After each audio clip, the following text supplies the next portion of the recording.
Mm, Ya es que no podía abrir mi micrófono. ok, bueno, gracias, gracias. Pues siendo las 12 horas con 3 minutos, vamos a iniciar con este conversatorio que tenemos programado. Y pues agradecemos al Consejo Mexicano de Ciencias Sociales por darnos la oportunidad de abrir este espacio dentro de la octava Semana Nacional de las Ciencias Sociales, lo que pues es una excelente oportunidad de que los diversos grupos de investigación, quienes participamos, digamos, en la construcción de ciencias sociales en el país, podamos tener la oportunidad de poder compartir líneas de investigación, reflexiones, quehaceres, debates, como lo haremos en esta sesión, ¿sí? Y bueno, la sesión de nuestro conversatorio está titulada La nueva escuela mexicana en Oaxaca, un diálogo con el plan de transformación de la educación en Oaxaca y la construcción de una política pública participativa en educación. Nos acompaña la doctora Gladys Karina Sánchez Juárez, quien es doctora en Ciencias Sociales y Humanistas, maestra en Desarrollo Rural, profesora investigadora de tiempo completo del Instituto de Investigaciones Sociológicas de la UAPJO. Sus líneas de investigación son Desarrollo Rural, Campesinado de Chiapas y Oaxaca, Estado y Políticas Públicas, Sociales y Agropecuarias. Es actualmente presidenta, aun cuando en el currículum que me compartió no estaba, pero pues lo sabemos, del Consejo Ejecutivo Nacional de la Asociación Mexicana de Estudios Rurales, la AMER, ¿no? Fue coordinadora de posgrado en el ISWAPJO del 2016 al 2020 a cargo de 2 programas de maestría que están registrados en el Sistema Nacional de Posgrados. Ha sido evaluadora académica de la Asociación para la Acreditación y Certificación en Ciencias Sociales, de Accesiso, también de COEPES. Ha sido evaluadora de posgrados y dictaminadora del Sistema Nacional de Investigadores. Actualmente es integrante del Sistema Nacional de Investigadores de la CECITI, nivel 2. ¿Sí?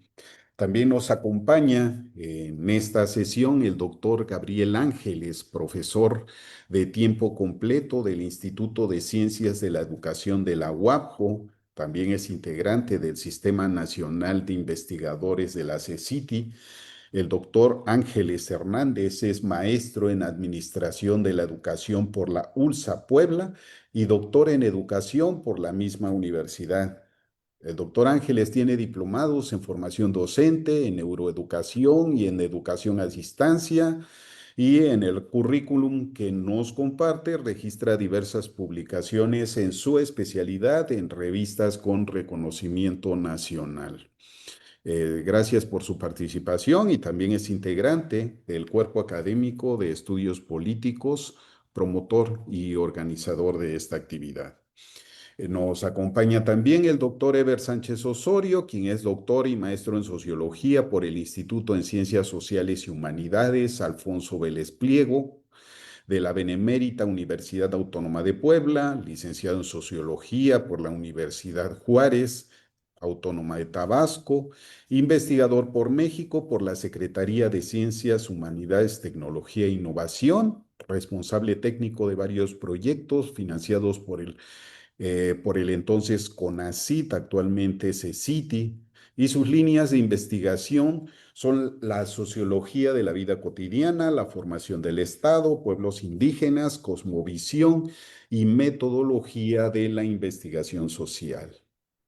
El antecedente del presente conversatorio es el congreso celebrado en el primer trimestre de 2024, realizado en el Instituto de Ciencias de la Educación, promovido también por este cuerpo académico y por el Cuerpo Académico de Educación y Construcción del Conocimiento, ¿sí? En esa ocasión, ¿sí? Contamos con la participación de actores educativos y sus aportes en diferentes momentos y trincheras como constructores de cambio educativo. El seminario que dio origen a un dossier en la revista Académicos partió de un supuesto consensuado con el equipo de trabajo por estos dos cuerpos académicos. Si bien participaron funcionarios de la SEP Federal, del Instituto Estatal de Educación Pública de Oaxaca, es de destacar los aportes de docentes frente a grupo, quienes narraron experiencias en aulas y sus experiencias y vínculos comunitarios, los aportes del Plan para la Transformación de la Educación en Oaxaca, y también escuchamos a profesores de escuelas normales y de la Universidad Pedagógica Nacional como instancias formadoras, pero también a varios educadores que se desempeñan en los niveles de educación básica, media superior y superior, así como quienes participan en varios colectivos pedagógicos y de educación popular. El supuesto de ese seminario y del equipo de trabajo convocante es que los cambios educativos no dependen estrictamente de políticas educativas o cambios legislativos emprendidos desde arriba hacia abajo, de manera vertical y jerárquica, sino que en gran medida dependen de los múltiples quehaceres y aportes de quienes se desempeñan en los ámbitos educativos, en las escuelas, en las comunidades, en los diversos territorios.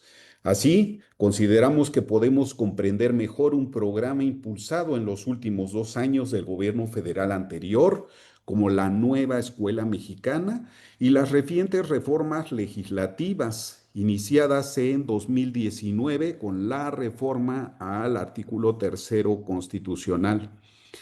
En estos encuentros, en estas actividades que hemos realizado, y que bueno que esta sesión también deriva de ella, es que la mirada no solamente se debe centrar en la precisión de los marcos normativos y conceptuales de los programas, sino en la multiplicidad de quehaceres de los distintos actores que ocurren en las escuelas y comunidades. Así, construimos un dossier que recuperó un conjunto de colaboraciones en torno a la nueva escuela mexicana. Insistimos desde la perspectiva y los aportes de las y los actores del proceso educativo en México. Para iniciar esta conversación, pues una primera definición para abrir las preguntas y comentarios es una primera definición, ¿sí? La nueva escuela mexicana con un modelo educativo impulsado en los últimos años en México, centrado en la inclusión, equidad, comunidad, pensamiento crítico y valores humanistas. Su aparición se relaciona con una larga tradición de proyectos educativos, comunitarios, indígenas, populares y alternativos que se han desplegado a lo largo y ancho del país y que han buscado transformar la educación desde lo local, lo comunitario y lo participativo. Así podemos retomar el enfoque de la nueva escuela mexicana como síntesis y relectura de pedagogías anteriores.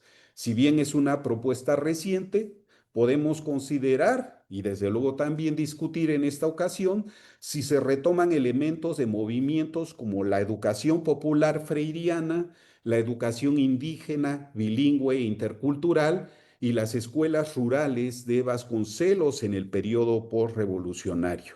Y con este encuadre, preguntaríamos a la doctora Karina Sánchez Juárez, ¿cómo podemos distinguir las reformas legislativas emprendidas desde la reforma constitucional del artículo tercero en 19, que abrió ruta para una nueva política educativa y la nueva escuela mexicana, de otras emprendidas por gobiernos anteriores, en donde se observan las diferencias? Por favor, doctora. Sí, gracias. Bueno, qué bueno que que mencionaste todo el encuadre de esta discusión, por una parte, y por el otro lado, por un lado hay que distinguir lo de la reforma legislativa que tiene que ver muy concretamente con la apertura general a la gratuidad, ¿no? El énfasis en la gratuidad de la educación en todos los niveles educativos. del básico hasta el nivel superior. Sin embargo, a nivel de política educativa, concretamente, estas reformas educativas hay que recordar que no, la que estamos observando en la actualidad no, digamos que no es la única, han sido otras, ¿no? Desde los 90 ustedes recordarán que una de las reformas más importantes fue poner el énfasis en lo que llamaron calidad educativa. Entonces, todas las escuelas, todos los currículos tenían que estar, las currículas tenían que estar enfocadas hacia el impulso a la calidad educativa. ¿Y qué se centró básicamente?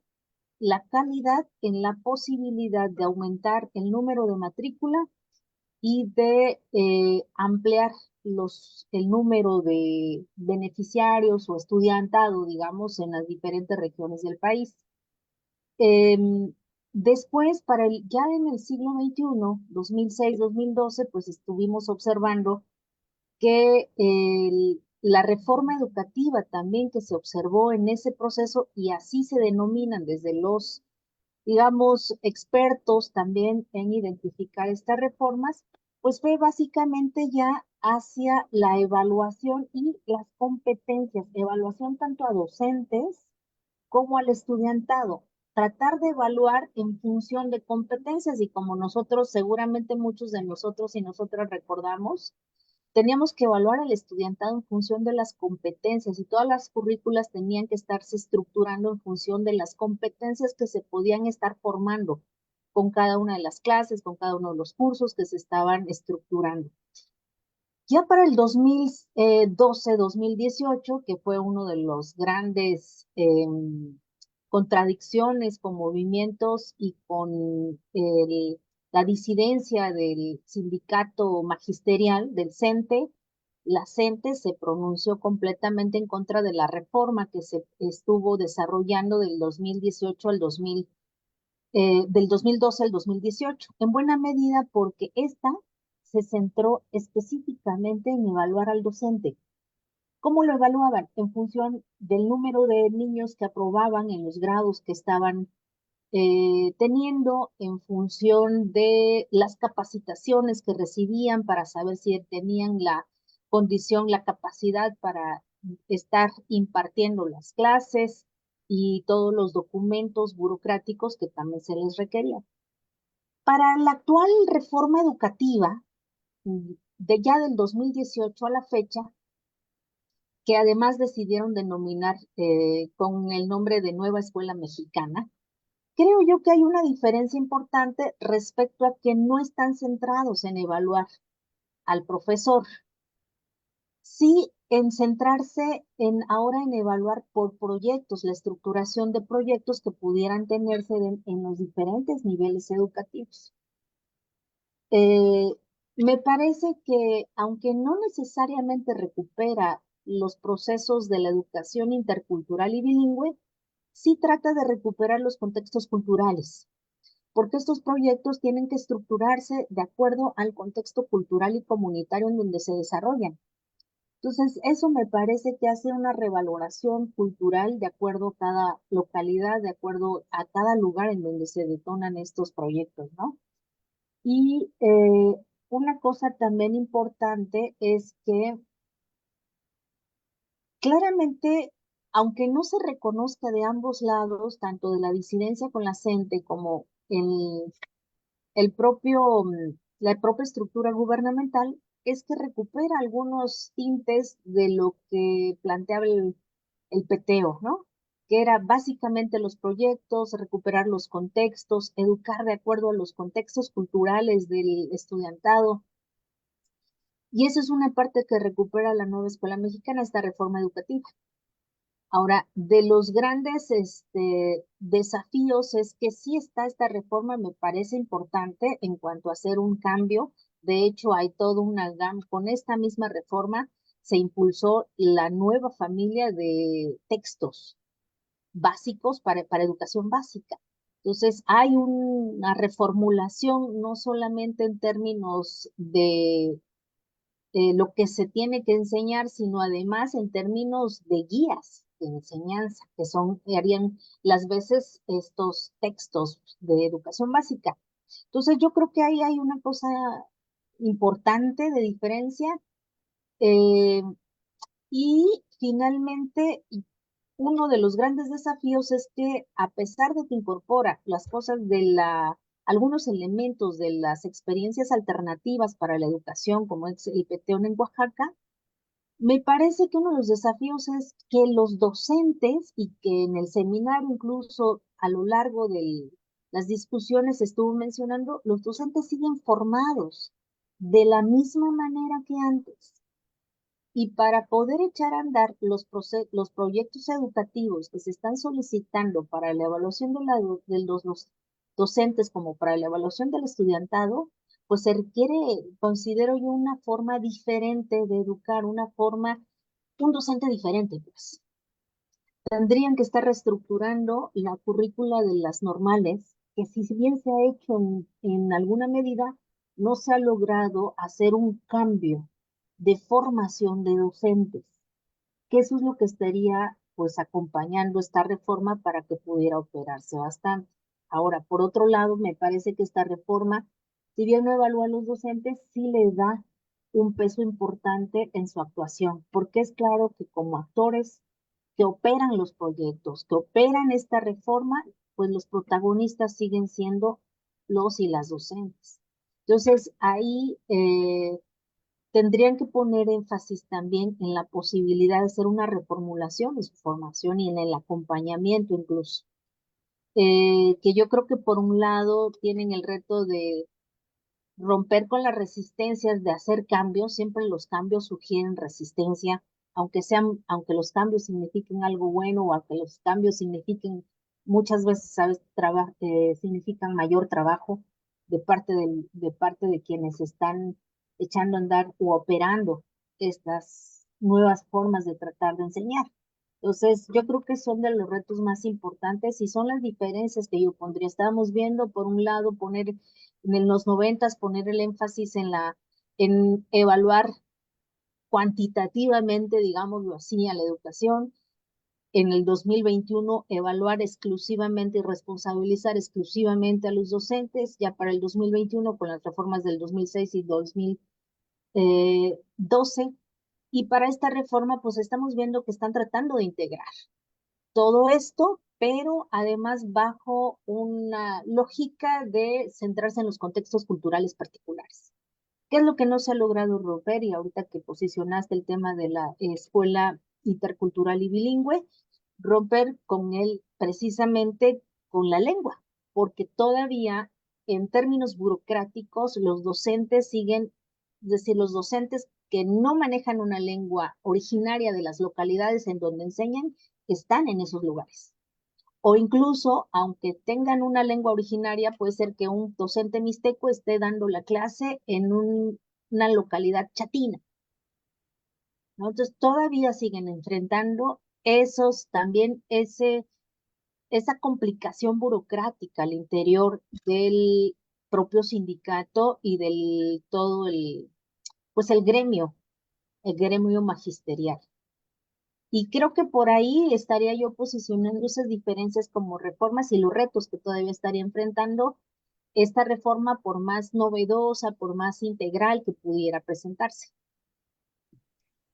Gracias, doctora. Pues nos amplías aún más el encuadre, mencionas la cuestión de los libros de texto, la transición de una forma de un modelo de competencias a un modelo de aprendizajes por proyectos, la necesidad de un cambio curricular con pertinencia, la cuestión que algunas corrientes de críticas, digamos, al modelo educativo identifican como la desubicación de la pertinencia lingüística, ¿sí? Lo que explicabas respecto, digamos, a la presencia de profesores hablantes de una lengua, por ejemplo, el zapoteco, en una comunidad en donde se se habla el mixteco, ¿sí? Y bueno, es parte, digamos, del debate que seguramente iremos desagregando con más puntualidad. Ahora, pregunta para el doctor Eber, ¿sí? Y particularmente en la reciente experiencia que tiene en la zona de los Amusgos en Guerrero y otras localidades que seguramente él conoce, ¿sí? Recientemente trabajaste un proyecto sobre problemas nacionales estratégicos, proyectos de investigación e incidencia con la CECITI, ¿no? La Secretaría de Ciencias Humanidades, que está prácticamente relevando al CONACYT.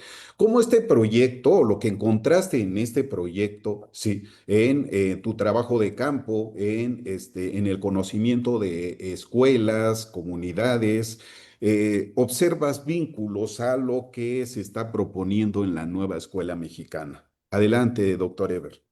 Hola, muy buenas tardes a todos. Gracias por invitarme a participar en esta mesa y también por compartir esta mesa con la doctora Karina y con el doctor Ángel. Es un placer para mí poder compartir esta mesa con ustedes. Recientemente culminamos un proyecto que tuvo por nombre Cosmovisión Nancueñonda, Medicina Tradicional, Conocimiento Campesino y Justicia Ambiental. Un proyecto que quizá no literalmente de manera inicial se relaciona con la nueva escuela mexicana, pero que curiosamente el nuevo CONACYT, el CECITI en este momento, comienzan a hablar de investigación e incidencia, la idea de no quedarnos únicamente en la teoría, sino también profundizar en los espacios locales, conociendo la experiencia de las personas, las vidas, etcétera, ¿no? Este proyecto, como les comento, fue un proyecto inter y transdisciplinario integrado por cuatro instituciones: el Instituto de Investigaciones Sociológicas, la Universidad Autónoma del Estado de Guerrero, el CIESAS y el Centro de Investigación de Asistencia en Tecnología y Diseño del Estado de Jalisco. En este proyecto se integraron personas de distintas perspectivas: psicólogos, pedagogos, antropólogos, sociólogos, científicos en el área literalmente de la biología, física, química, que trabajan literalmente en el ámbito del laboratorio, ¿no?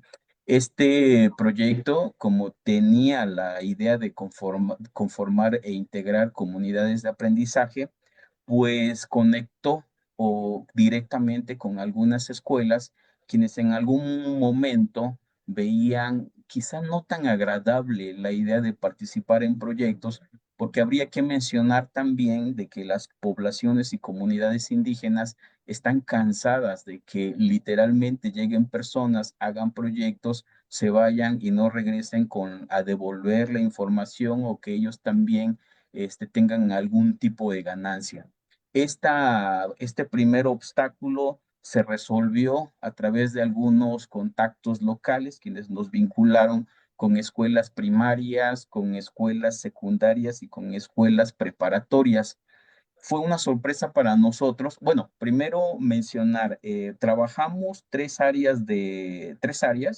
Uno fue medicina tradicional, literalmente esta cuestión de revalorizar la medicina tradicional, buscar a sabedores, médicos tradicionales de sus diferentes tipos a nivel comunitario, y cómo ellos podían acercarse a las escuelas para platicar con los niños, platicar con los jóvenes y mencionarles las fortalezas y quizá debilidades también que hay en torno a la medicina tradicional. Otro eje fue el conocimiento campesino, pues básicamente son las prácticas agrícolas, los saberes tradicionales que se recuperan, como el calendario de los días, el movimiento del sol o la luna, etcétera, que también se va perdiendo poco a poco en la población y que solo en las personas adultas mayores puede todavía haber este conocimiento, así también como la resignificación de lugares sagrados, incluso mitos y leyendas como el Señor del Monte o el Señor del Agua, que son conocimientos que permiten cuidar y proteger la naturaleza, ¿no? El otro ámbito fue la defensa del territorio, que literalmente también está vinculado con el tema de los lugares sagrados, de ritualidad, cuidar los montes viejos, las aguas, los ríos, etcétera, ¿no? Y bueno, y ustedes dirán, ¿y esto qué tiene que ver con la nueva escuela mexicana? Como les había comentado, nuestros contactos principales fueron los profesores de las escuelas que curiosamente estaban desarrollando proyectos o desarrollando actividades sobre el tema de la nueva escuela mexicana y que tenían como temática principal, porque van por fase, o por lo menos así lo vimos en la comunidad, la defensa del territorio. Entonces ellos dijeron que si le entraban, se conectaron directamente con el proyecto. En el proyecto desarrollamos, por ejemplo, el tema de la reforestación, el cuidado del medio ambiente, reciclaje de basuras, etcétera. Y también cuando se terminaba la unidad de defensa del territorio, justo venía esta parte de alimentación y también de cuidado o salud comunitaria, y el proyecto se vinculó directamente con estas actividades que a nivel tanto primaria, secundaria y preparatoria se estaban realizando.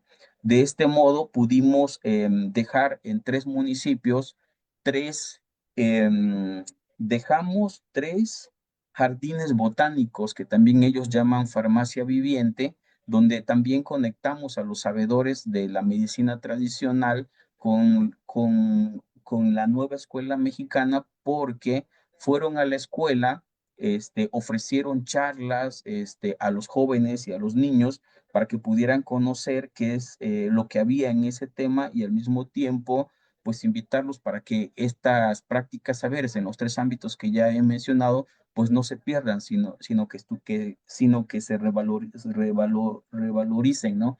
En ese sentido, aunque el proyecto no trató directamente sobre la escuela mexicana, lo que nos impresionó es cómo estaba muy enfocado a las actividades que estaban haciendo y cómo la gente a nivel local, porque no solamente son los profesores, quizá este aspecto también lo comentaba la doctora Karina. Me parece que la nueva escuela mexicana le otorga un sentido amplio a la educación, donde además de observar el contexto cultural, social y económico, la participación de todas y todos es muy importante, no solamente de los profesores, sino también de los padres de familia, la comunidad y diversas autoridades. Y me parece que en el proyecto que nosotros logramos articular directamente con la gente, logró eso, una articulación de la comunidad de manera general con la escuela y con las actividades que se estaban realizando justo en el marco de la nueva escuela mexicana. Sería todo por el momento, doctor. Gracias, doctor Eber. Pues muy clara la explicación y en mi consideración mucho que ver con la filosofía que encuadra el proyecto de la nueva escuela mexicana y la dialogicidad que se pretende con proyectos educativos comunitarios y sobre todo en este nuevo giro que nos compartes respecto al trabajo de investigación, ¿sí? Una investigación más de carácter situado que pretende la búsqueda y el reconocimiento y la comprensión de saberes tradicionales, de saberes que persisten y que tienen vigencia y que también dan sentido a nuevas prácticas educativas. O sea, en esto que alguna corriente del pensamiento latinoamericano identifica diálogo de saberes, ¿no? Y la pertinencia y el sentido de la pertinencia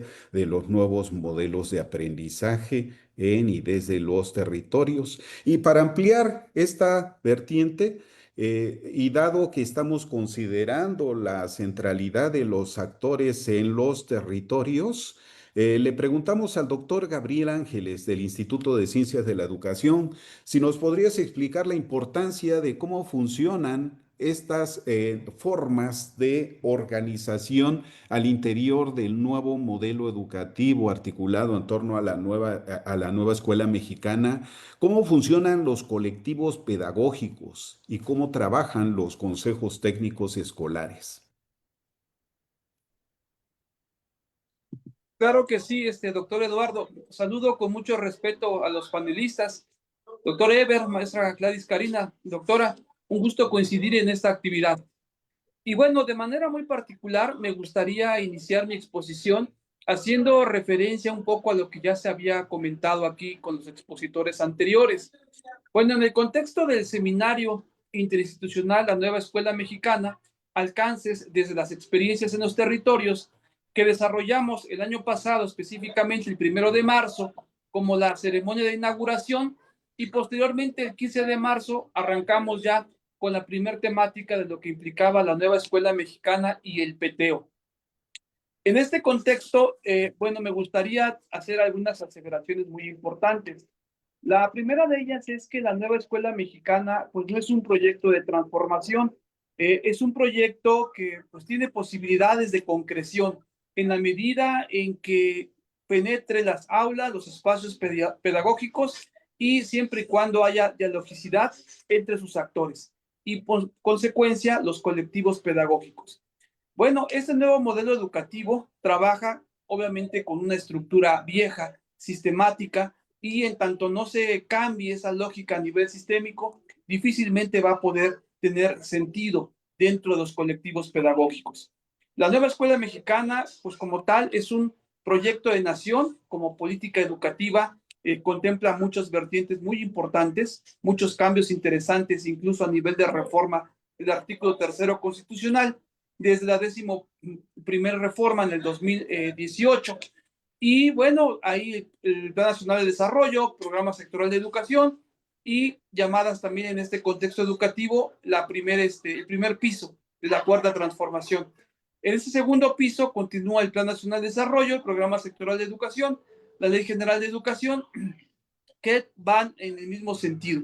Es decir, a nivel sistémico hay cumplimiento, hay buenos ánimos, pero trabaja con, en este caso, corrientes teóricas e incluso operadores a nivel político en materia educativa con corrientes pues, sistemáticas de viejos esquemas. Y bueno, la Nueva Escuela Mexicana, un gran logro es que contempla y reconoce al docente como un agente de cambio y otorga la posibilidad del codiseño curricular, empodera al docente, tanto a los normalistas como estudiantes normalistas, como a los formadores de formadores, es decir, los docentes que forman a los futuros normalistas. Y también empodera al docente a nivel áulico en servicio, el profesor en servicio, el profesor de pie, con esta parte del trabajo de codiseño y la posibilidad de poder proponer sus propios contenidos mediante, en este caso, los programas sintéticos y los programas analíticos. Bueno, en ese sentido, también el peteo pues expresa la historia construida, por otro lado, del magisterio en busca, en el ánimo de querer transformar el sistema educativo mexicano. El peteo entonces también es una aspiración del profesor, de la profesora, del maestro, de los colectivos, de poder cambiar y transformar sus propias prácticas educativas, su práctica educativa inmediata y por consecuencia su realidad dentro de los espacios pedagógicos escolares y con el trabajo colectivo con los municipios y agencias municipales. El peteo también parte de las necesidades de las propias comunidades, de la realidad, de la búsqueda por revitalizar la cultura e incluir las diversas cosmovisiones desde la perspectiva de los territorios.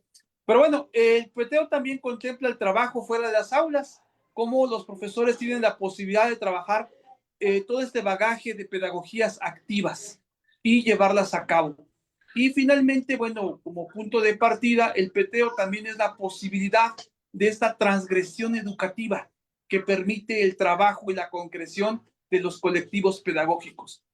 Por ejemplo, a nivel nacional, el 29 de septiembre de cada año, pues se ha establecido ya como el día, en este caso, nacional del maíz, la herencia y el sustento de México. Y hoy justamente acabo de participar, asistí aquí en la colonia Reforma, aquí en una conocida primaria sobre la calle de Amapolas, que están justamente, me invitaron a ver cómo trabajan los colectivos pedagógicos. Y es un trabajo muy extenuante que implica y transgrede la oficialidad. Por ejemplo, el último viernes de cada mes se lleva a cabo, en este caso, los consejos técnicos escolares, los CT, De tal forma que a nivel estatal y en algunas entidades federativas de la República no hay actividades áulicas propiamente, no hay clases, pero hay reunión obligatoria o sistémica de los profesores en esta lógica de los consejos técnicos escolares. Pero en este caso, en este colectivo pedagógico que visité, no llevan a cabo los consejos técnicos escolares, llevan asambleas pedagógicas. Ahí hay un primer nivel de transgresión, llevan sus propios ritmos de aprendizaje y su propia organización. Entonces, hasta hoy día, hoy justamente celebraron, en este caso, un festival del maíz que implicó la movilización de todos los grados escolares, el involucramiento de todos los profesores y llevaron a cabo un programa pedagógico comunitario.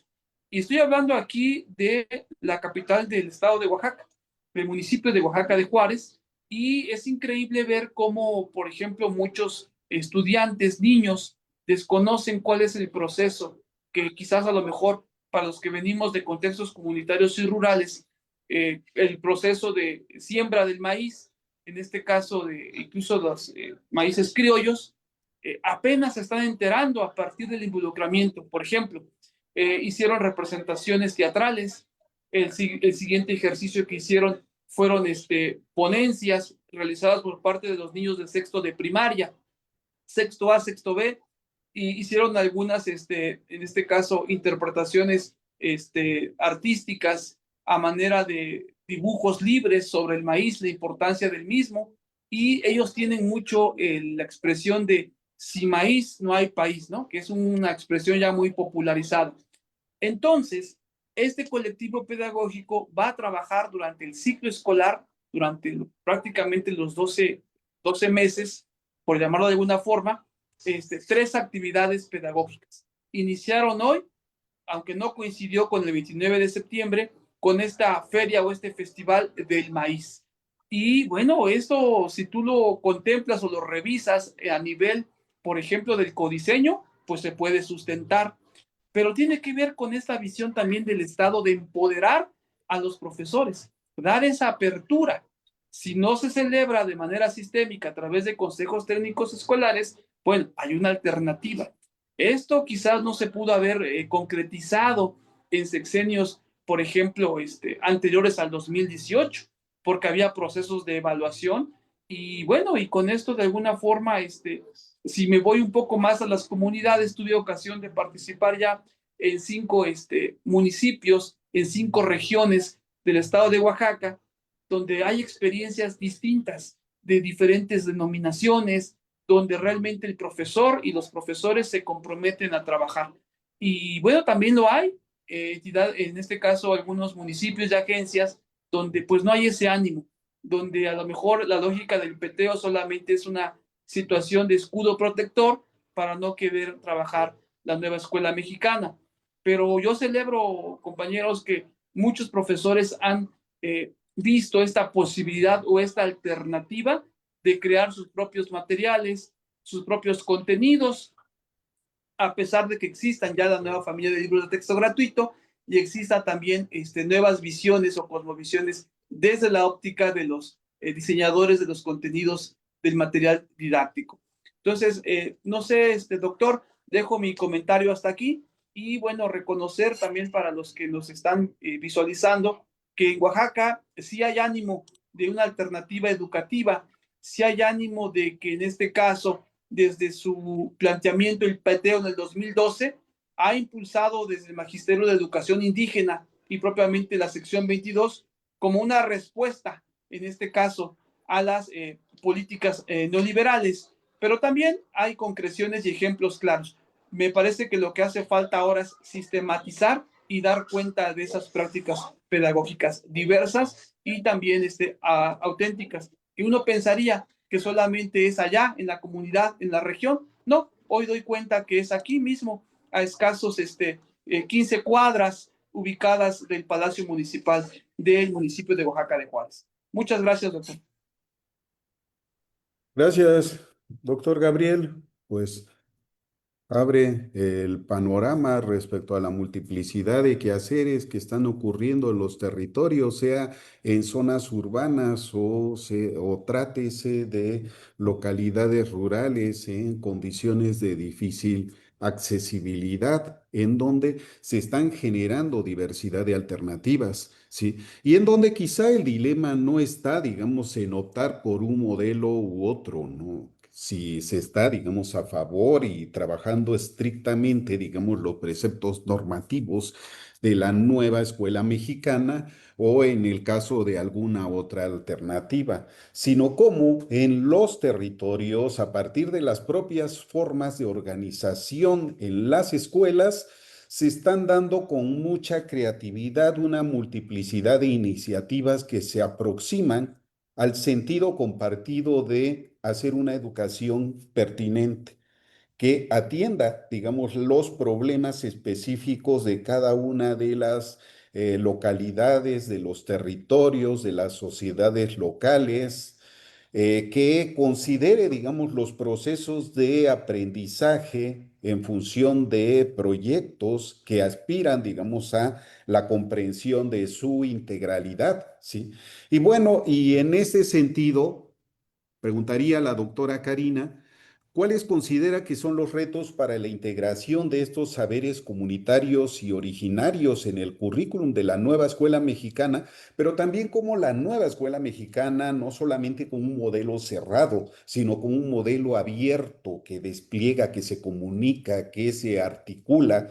Puede dialogar y o retroalimentar con proyectos como el Plan para la Transformación de la Educación de Oaxaca, u otros proyectos alternativos que pues sabemos que históricamente se han originado, digamos, en territorios del sureste, particularmente en Oaxaca, y que incluso con su diversidad de experiencias anteceden en mucho tiempo a el nuevo modelo educativo.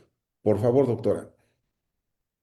Sí, bueno, creo que también, bueno, ya había mencionado antes, aunque sí, como ya nos explicaron también los ponentes anteriores, el doctor Ángeles, el doctor Eber, eh, si bien la nueva escuela mexicana da la posibilidad, yo creo que una de las ventajas es que da la posibilidad de convivir con diferentes modelos alternativos.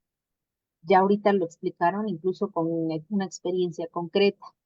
Sí da la posibilidad de convivir, pero uno de los desafíos más importantes que yo alcanzo a ver es que las experiencias son muy diferenciadas en todo el país, en cada región, en cada estado, en cada localidad, porque dependen de los actores principales, que son los docentes. Entonces va a depender de que los docentes sean de la sección 22, sean de la CENTE, sean del CENTE, lo que sea, de donde sean, va a depender de estos actores protagonistas que tengan las intenciones de operar pues, sí, esta reforma, ¿no? Educativa en la currícula. Va a depender en buena medida de ellos y de ellas porque son quienes tienen que operarlo. Y el otro desafío que alcanzo a ver también es que hay que recordar que la institucionalidad siempre tiene límites.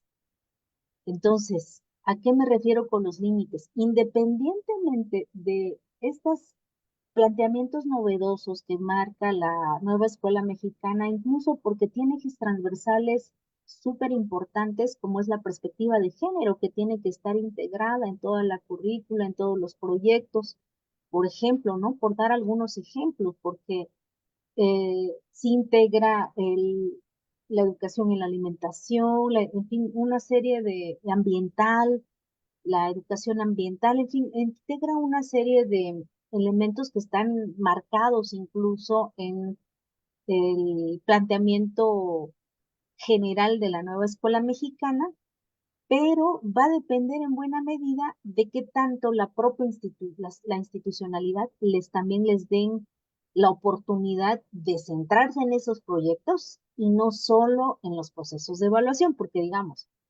la evaluación no se ha eliminado, la evaluación de los estudiantes. Tienen que poner una calificación para cada uno de los estudiantes para que así con eso puedan o no aprobar un grado, por ejemplo, ¿no? Que es otro de los retos, cómo convives con la enseñanza por proyectos, pero evalúas de manera con números, en términos cuantitativos. Entonces, yo creo que ahí también está ese reto de cómo irán resolviendo en cada una de las experiencias, en cada uno de los procesos que se vayan dando, posiblemente estas experiencias que logren superar estas contradicciones, pues pueden replicarse, pero va a tardar todavía un tiempo. Por otro lado, otro de los desafíos que alcanzo a visualizar es que, pues nuevamente, ¿no? Que también cómo superar toda la estructura y burocracia del propio sindicato en la convivencia de esos cambios institucionales, porque también hay que pensar en lo que ya comentaba al inicio. Está implicando mayor trabajo para los docentes, entonces, cómo conviven estos procesos en donde los corporativos sindicales están luchando por situaciones laborales en donde se elimine la cantidad de trabajo, pero por este lado, una reforma educativa les está invitando, les está solicitando y exigiendo que se capaciten, que aumenten su carga de trabajo con los proyectos. Entonces, creo que también ahí está un desafío sobre la disponibilidad, la disposición de cada uno de estos actores para que puedan realmente operarse y creativamente además, ¿no? Eh, Ahora, yo creo que estos consejos técnicos escolares pues también posibilitan estas reuniones de diálogo, pero en la medida también de que las relaciones de poder en cada uno de estos procesos específicos se los permitan, porque también sabemos que al interior de cada una de estas localidades, en cada una de estas escuelas, vamos, pues existen sus propios retos, ¿no? Para poder convivir y dialogar en esos procesos. Entonces, pues ahí estamos, con estos son los desafíos más importantes que alcanzo a ver. Y también la última, que nuevamente es aceptar de un lado y del otro, es decir, del lado gubernamental como del lado de los procesos alternativos, aceptar que están en un punto donde están convergiendo, es decir, hay una coincidencia de procesos. Ay, disculpen el ruido exterior. Hay una coincidencia de procesos en ambos, con las propuestas de ambos lados, y sin embargo yo alcanzo a observar que no logran aceptar de uno y otro que tienen coincidencias. Es decir, desde la institucionalidad lo que comentan es que eso es una reforma novedosa. Y desde los actores que son el magisterio dice, pues no, porque esto es diferente y esto es nuestro, en fin. Yo creo que ese es uno de los desafíos también importantes, que acepten la coincidencia y más bien superar las contradicciones que históricamente han tenido en términos laborales. Y hasta ahí podría comentar este doctor. Gracias, doctora. Pues colocas desafíos para seguir haciendo, digamos, este nuevo modelo educativo, un nuevo modelo educativo vinculado, digamos, abierto y vinculado a otras experiencias de carácter comunitario, en donde en términos territoriales podemos observar, digamos, una especie como de constelación de creatividades, de formas de haceres en las escuelas y en los territorios, en donde se van resolviendo, se van atendiendo, incluso hasta se van rebasando esta cuestión que comentabas, ¿no? De la cuestión de la burocratización de los procedimientos, de las normativas institucionales, ya no pensadas solamente como camisas de fuerza, sino que en el plano de lo local pues estamos observando también el despliegue y la creatividad de los distintos actores, ¿sí? Y bueno, retomando los desafíos que mencionabas, quisiera trasladar, digamos, esta cuestión al doctor Eber. ¿Cómo está observando, digamos, que se rebasan este tipo de convencionalismos normativos en los territorios en donde tú has trabajado? Y que particularmente, si pudieras ampliar también cómo se está observando particularmente en zonas en donde pues son habitadas por comunidades provenientes de pueblos originarios, ¿sí? La cuestión de la interculturalidad, ¿cómo se está viviendo? La cuestión de la perspectiva de género y la educación ambiental. Por favor, doctor Eber. Ok, primero comentar que me parece muy interesante las aportaciones tanto de la doctora Karina como del doctor Gabriel, porque me parece que suma, ¿no? Como desde una perspectiva jurídica, de ley, una perspectiva teórica, una perspectiva territorial, y luego también cómo llegamos a casos específicos como es, por ejemplo, el proyecto sobre cosmovisión Nancueñonda. Mencionar que me parece que la, la idea de la nueva escuela mexicana, o esta idea que por lo menos se interpreta a nivel local sobre propuestas escolares que tengan que ver con proyectos o con problemas de la realidad social, no es algo que sea ajeno a la gente o a la población.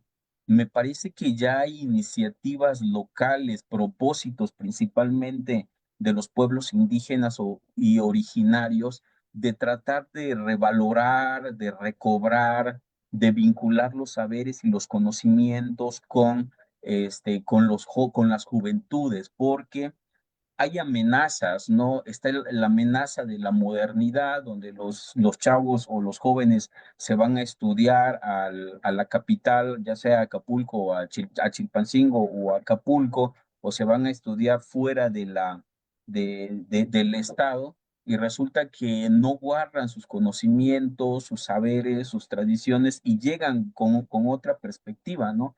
Entonces, ellos viendo toda esta cuestión, pues comienzan a accionar, no solamente para corresponder, por ejemplo, con dictados institucionales, como llevar a cabo o materializar la nueva escuela mexicana, sino más bien como una responsabilidad que ellos tienen para conservar su cosmovisión, el medio ambiente, la alimentación y defender el territorio literalmente, ¿no?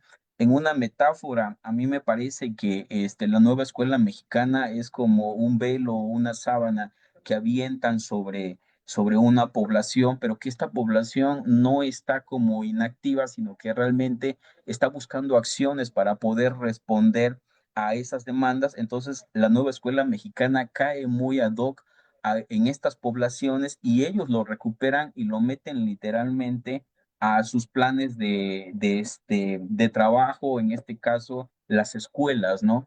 Y en ese sentido, me parece que los profesores, como los habitantes de la comunidad e incluso los mismos jóvenes y los niños, tienen una educación con propósito, ¿no?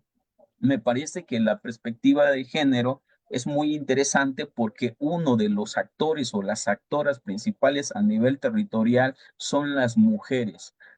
Las mujeres como las podamos tipificar en algún caso, hablo de médicas tradicionales, hablo de sabedoras de las cocinas, maestras, ¿no?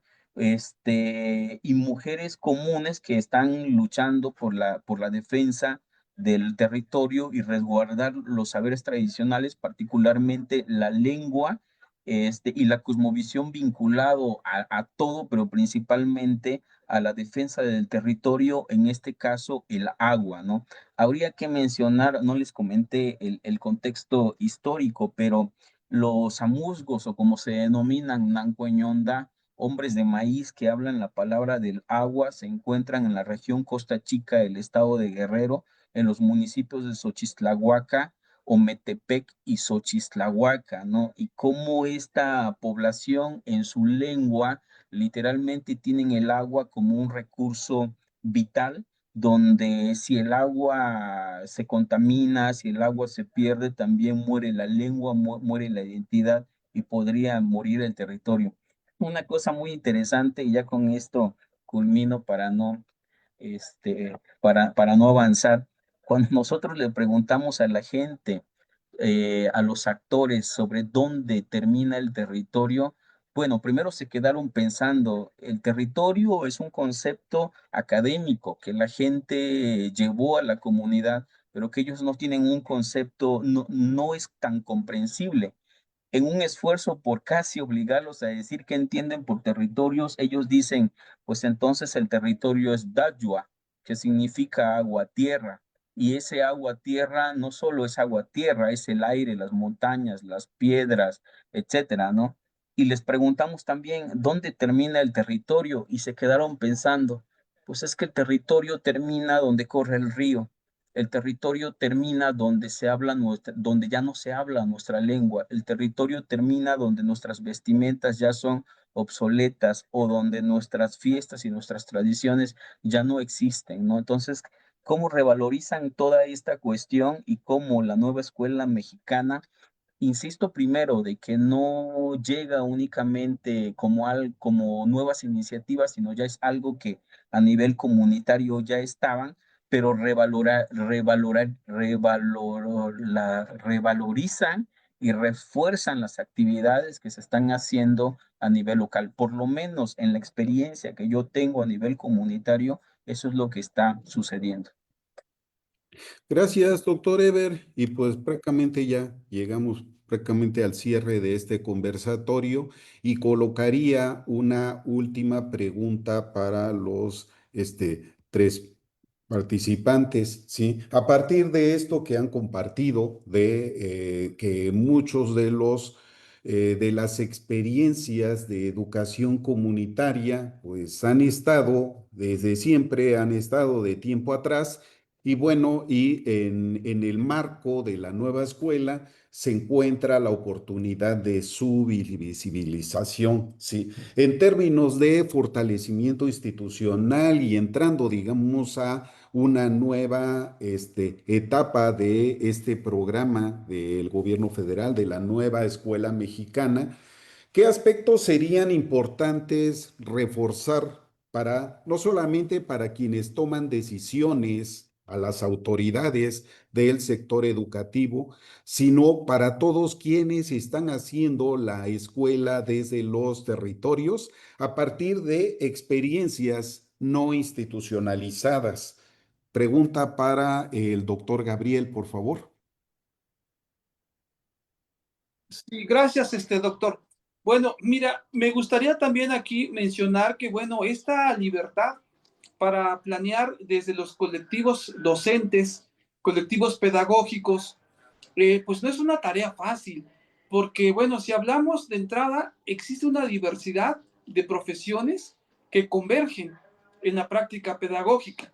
Es decir, no todos necesariamente egresaron de escuelas normales, pero en el ánimo de la colectividad, en el ánimo de trabajar, en este caso a través de asambleas pedagógicas, eh, es importante que haya un punto de encuentro que tiene que ver con la alternativa a los consejos escolares y que tiene que ver más bien con la propuesta desde las necesidades de la comunidad escolar.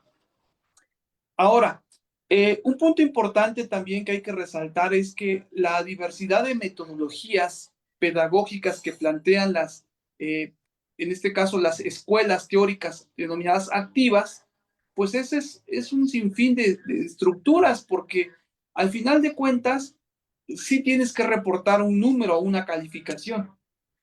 Al final de cuentas, tienes que entregar, por ejemplo, formatos institucionales que te pide la dirección escolar y a su vez a la dirección escolar la supervisión escolar. Entonces, navegar por toda esta dinámica me parece, doctor, que en gran medida sí ha permitido también dejar de lado o de fuera el oficialismo, que sin duda no es malo, pero ha permitido esta libertad. Me siento yo hoy día como docente, pues fuera de educación básica, pues con esa libertad de poder proponer mis propias estructuras de trabajo o mis propias metodologías. No sé, el libro para maestros que te sugiere la propia familia de libros de texto gratuito, te habla, por ejemplo, de un aprendizaje bajo el enfoque STEAM y la ingeniería de las matemáticas. Te habla de un aprendizaje basado en problemas, te habla de un aprendizaje basado en servicios, y cada uno te sugiere metodologías, puntos de trabajo y demás. ¿Y qué ha sido la respuesta o la alternativa de muchas escuelas públicas, sobre todo educación básica, sobre todo las primarias y secundarias? Pues ha sido el trabajo por proyectos.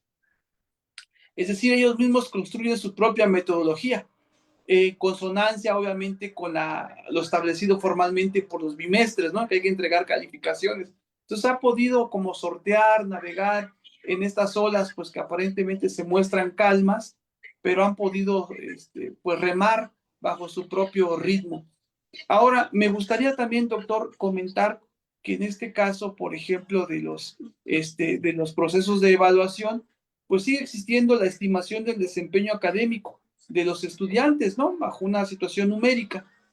Pero además, por ejemplo, me gustaría también mencionarte que existe todavía una incertidumbre educativa en cuanto a la continuidad planteada pues a nivel de la cuestión laboral de los docentes. Y eso me parece que pues de fondo no se ha cambiado, no ha existido. Sigue existiendo de alguna forma, aunque con menos fuerza que en el periodo 2012-2018 del sexenio tricolor, pues sigue existiendo esta lógica de afectación laboral por la misma política económica, por las mismas políticas de reforma laboral, y me parece que no ha reivindicado tampoco el trabajo de los docentes. Cuando a nivel nacional se habla de aumento salarial, a veces se traduce ni siquiera en cantidades de 100 pesos, 200 pesos, sino son solamente cuestiones pues que aumentan conforme aumenta también en este caso, pues el incremento laboral, que va desde los 30 hasta los 50 pesos, ¿no? Si eso se distribuye entre todo el gremio. Entonces son muchos pendientes, yo muestro en esta segunda etapa del segundo piso de la cuarta transformación, que están pendientes para la implementación de la nueva escuela mexicana. ¿Qué nos queda? ¿Qué nos queda como educación, como profesores de educación básica, sobre todo en primaria y secundaria? Pues nos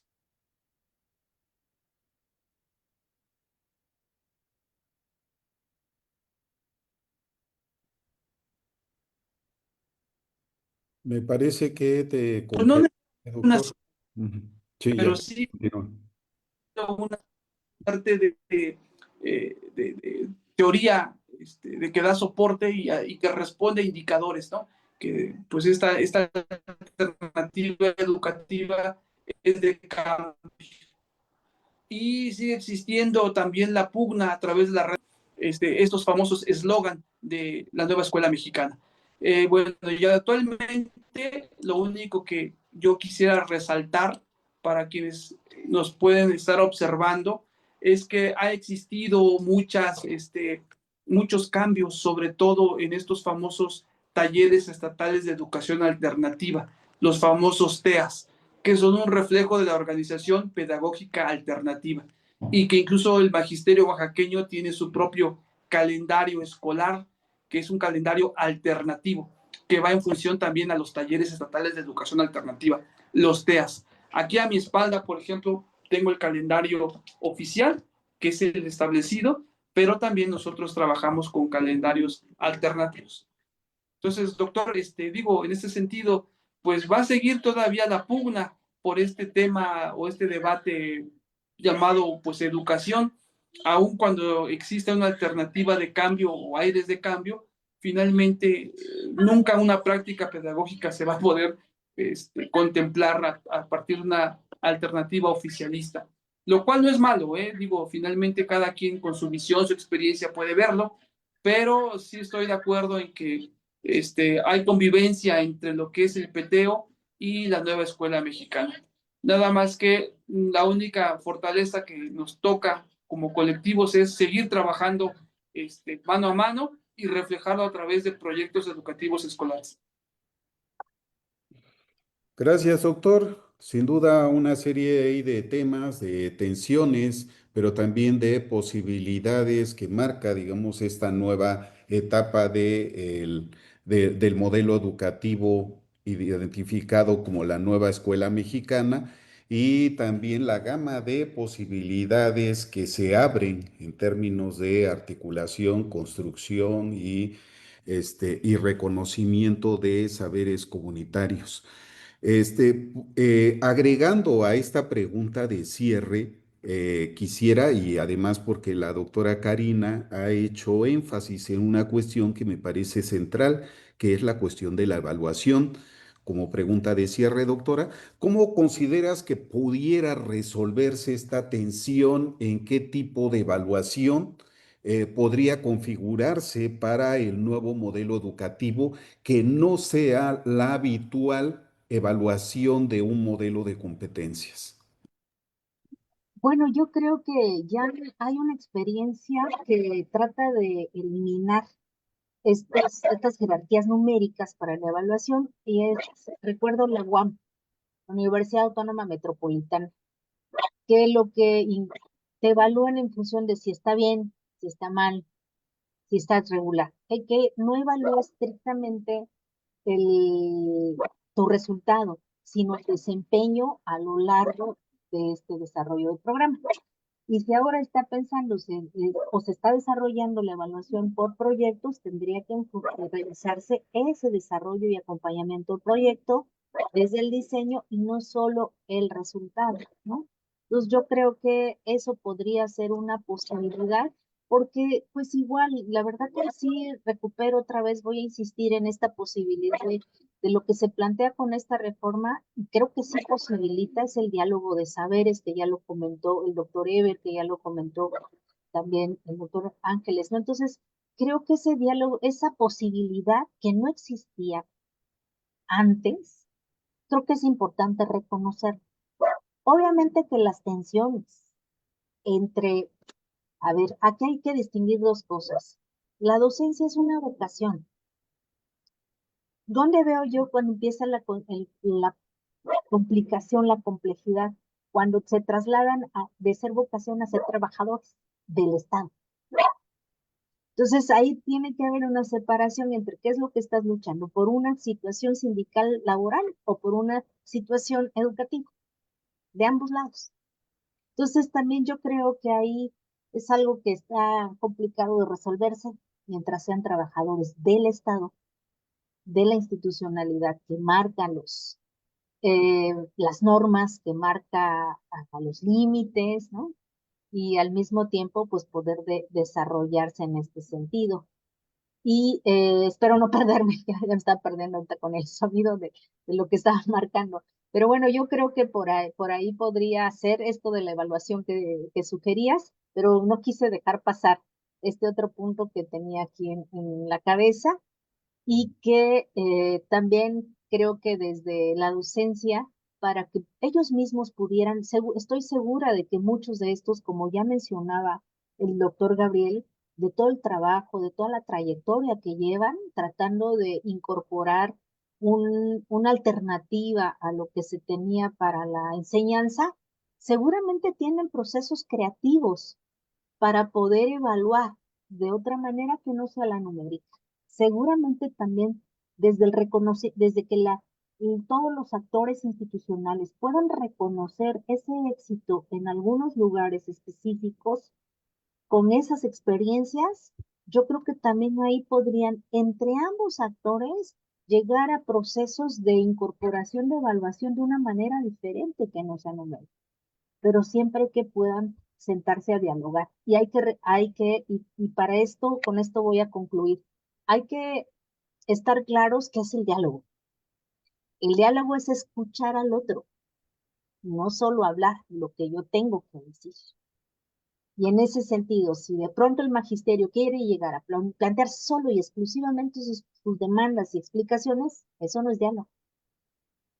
El diálogo es, y lo mismo desde la institucionalidad. Si solo quiere llegar a imponer sus reglas, tampoco es diálogo. Tienen que escucharse en ambas partes para llegar a los acuerdos necesarios, porque pues hay terceros involucrados y afectados o no, o beneficiados por los acuerdos o desacuerdos que tomen. Entonces, esa sería mi forma de cerrar, digamos, y muchas gracias por la excelente moderación y lo que compartieron los otros compañeros, que siempre da para seguir discutiendo el tema, ¿no?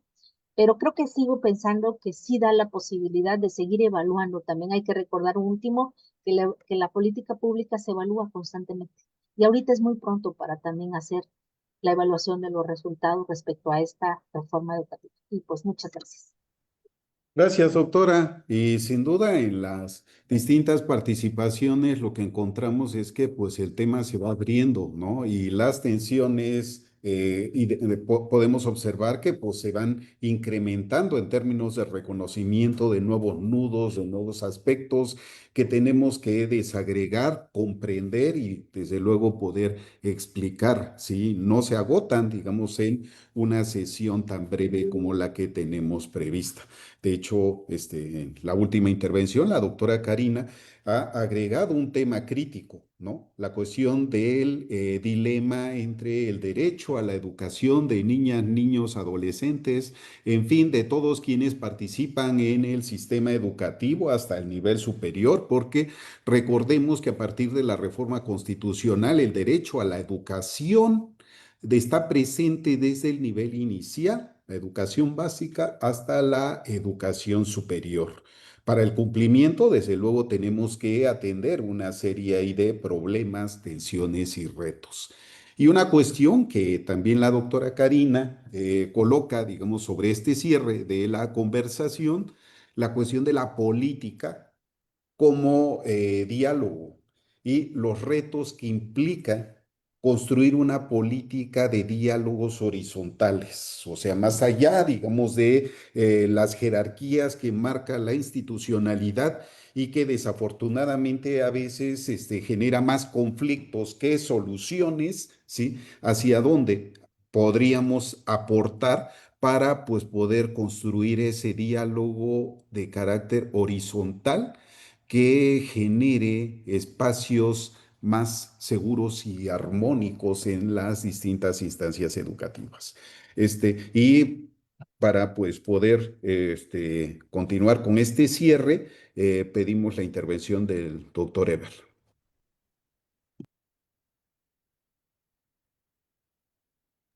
¿Y cuál es el tema? Bueno, pues tal vez agregar, bueno, de hecho, pues comentábamos de que pues, se han agregado ya Bueno, algunos nuevos elementos, dilemas, derecho a la educación, derechos laborales, la cuestión también de la política como construcción, bueno, en fin, una quiero serie de temas. quiero mencionar dos cosas y bueno, no voy a iniciar sin antes agradecer esta invitación y en serio, lo contento que me siento de compartir esta mesa con cada uno de ustedes, ¿no? Primero, fíjense que cuando nosotros hicimos trabajo de campo, la gente menciona tres obstáculos que me parecen muy importantes, porque en uno está la educación. Dice, una educación estandarizada, que antes prohibía el hablar la lengua para meter el español, ¿no? Creo que eso es muy fundamental porque entonces el sistema educativo tiene una deuda muy grande con los pueblos originarios, con los pueblos indígenas, ¿no? Segundo, me parece me parece que otro aspecto importante, bueno, que ellos mencionan es el tema de la religión. La religión ha también menguado las tradiciones, los rituales, etcétera, y después ellos hablan sobre la idea de la política, cómo la política se ha introducido a la población, incluso ha alejado o ha minado también los usos y costumbres porque ya no hay un consejo de ancianos, sino ahora es el político, por llamarlo de alguna manera, ¿no? Y bueno, algo que me parece que en lo que están discutiendo los compañeros, que se basó este trabajo y que tiene que ver con todo lo que ustedes están comentando, es que trabajamos bajo la metodología de comunidad de aprendizaje.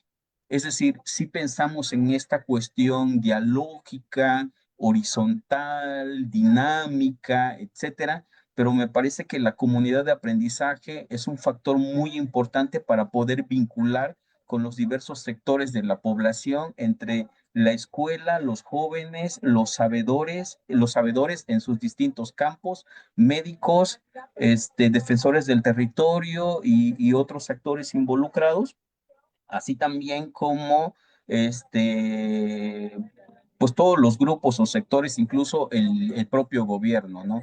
La idea ahí es ver cómo podemos hacer una comunidad de aprendizaje, porque bueno, no todo en la comunidad tampoco es agradable, hay problemas en la comunidad, desacuerdos entre los sabedores, las instituciones educativas, etcétera. Es un reto realmente trabajar este modelo a nivel, o sea, es la idea de la escuela, la nueva escuela mexicana es muy importante, pero también hay que visibilizar los retos y las oportunidades que hay a nivel local, desde problemas a nivel comunitario hasta problemas entre los propios líderes de la comunidad, etcétera. Creo que no hay que romantizar como pues ya llegó la escuela mexicana y los problemas se van a resolver y se están haciendo cosas. No, hay retos muy importantes, incluso la delincuencia organizada, si estamos hablando de Guerrero, por ejemplo, ¿no? Además de los tres factores que ya les comenté anteriormente. Ojalá haya una nueva oportunidad para poder dialogar y profundizar sobre los temas que estamos hablando, porque creo que solo fue literalmente una pequeña aproximación a lo que estamos haciendo y que creo que también pueden dar luz sobre otras actividades y trabajos que están haciendo otros colegas en el territorio e incluso a nivel nacional. Muchas gracias, doctor.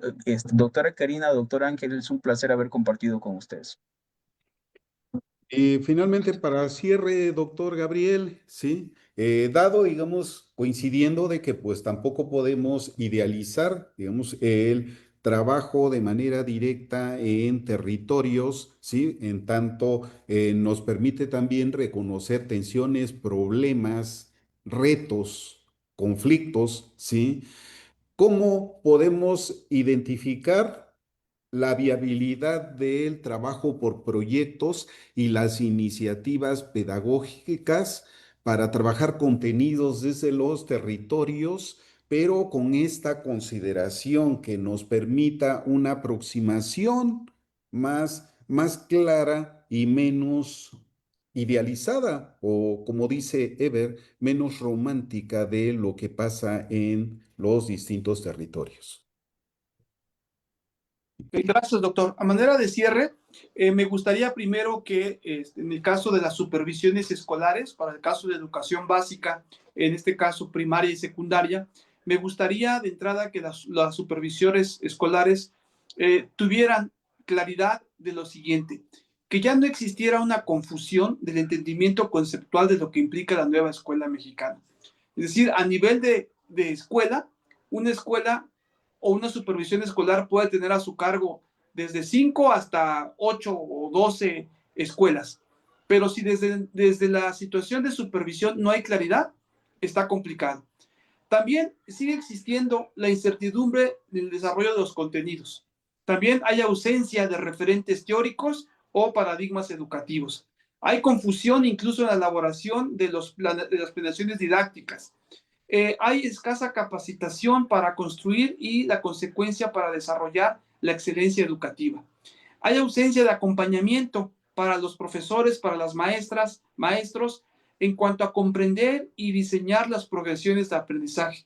Entonces, ¿qué se hace o qué ha hecho? Pues es una gran labor el que hace la maestra y el maestro, que requiere una especial mención a través de estos micrófonos, porque es prácticamente el responsable del trabajo que han construido, que no es nada nuevo con esta nueva escuela mexicana, lo han construido, lo han hecho evidente desde el año 2010 y manifiesto en el 2012 con el peteo. Y desde ese entonces, desde 2010, han sistematizado algunos proyectos escolares alternativos para formar en y para la comunidad.